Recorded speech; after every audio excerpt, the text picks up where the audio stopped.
On average, at least 14 people die every day, 98 every week, and over 5,000 died, according to police reports in 2024, due to road crashes. In the past week alone, road crashes resulted in both fatalities and injuries, with motorcyclists, passengers, and pedestrians disproportionately affected, accounting to 70% of all deaths. Notable crashes included market vendors in Buliisa and other incidents. The notable crashes that were registered included 3 people died and 1 other injured on the morning of 10th, that was yesterday, August 2025 at around 9 a.m. Where a fatal road crash occurred at Bienshembe village along the Kazo-Chiruhura road. It involved a Toyota Hilux, registration number UBJ 801W, and a Bajaj Boxer, motorcycle number UFY 060Q. According to our preliminary investigations, indicated that the motorcycle, which was carrying 3 people, including the rider, was traveling from Kiruhura to Kazo. And at a corner in Bienshembe, the rider reportedly failed to negotiate the turn and collided head-on with the oncoming vehicle, killing on spot all the 3 occupants of the motorcycle, while the driver of the said motor vehicle sustained injuries. According to statistics, the rate at which people die in Uganda is alarming. Experts attribute this to overspeeding, careless driving, careless undertaking, drink driving, poor road conditions, driving cars in dangerous mechanical conditions, and failure to use road equipment, among others. The Directorate of Traffic and Road Safety has reminded Ugandans to implement the use of reflectors and helmets. According to Michael Kananura, Traffic Police Spokesperson, Ugandans have lagged behind in using these gadgets, which puts most lives in danger. Conditions. And today I've carried along with myself with something. I want to demonstrate to you a crash element and how we can use it. This thing here represents a element. This one here, you can see this is a element and this is a head. It is important for us to know that as much as you see a head, your head, it seems to be hard when you touch it.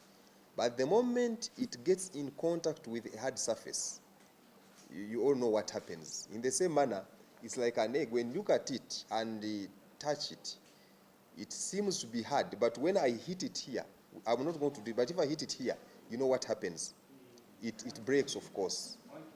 So, this is a element. Now, this is the head. An egg here represents your head. If I put on this element here, like this, so it is now covered and protected by the element here. And remember, the new regulation about elements talks of fastening. So you have seen at times riders who get these elements and just put them on the heads. They just sit on the heads. So it means that if this element is not fastened, before you fall down in case of any crash, the element will go first before your head goes. So it means now nothing will protect the head at all. So when you put this head into the element, make sure this one now is the thing that we use to fasten our elements on our heads.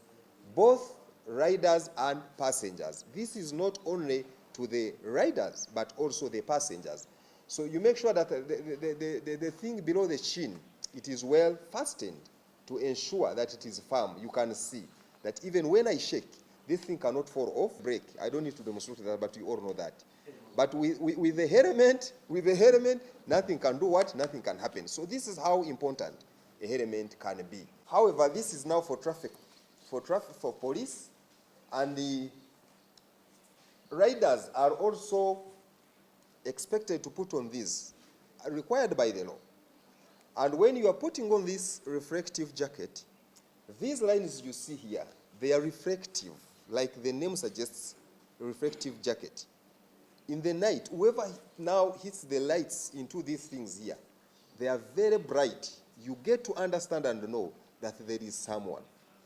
Even here where we have these reflective materials, the color alone is very bright, even during the day, that at a distance you can easily know that there is someone somewhere. So it is important that when we are on those motorcycles as riders, we put on these reflective jackets. These are for our officers, and you can see Uganda Police Force, because we know how important it is also for our officers to use these while regulating traffic on the road. To ensure sanity on the roads, the Directorate has conducted several interventions through regular awareness-raising efforts, TV and radio talk shows, and community sensitization. Part of the ongoing efforts to promote road safety and community engagement, the Directorate of Traffic and Road Safety carried out a total number of 278 sensitization outreach activities during the month of July 2025. These activities included 3 television talk shows, 42 radio talk shows, 233 physical community engagements. Kananura has called upon all road users and drivers to ensure road safety by adhering to guidelines, including protecting school-going children. Remember that road safety is a shared responsibility. We remind all road users that road safety is a collective responsibility. Every one of us has a role to play. Naguja Serena for NSTV.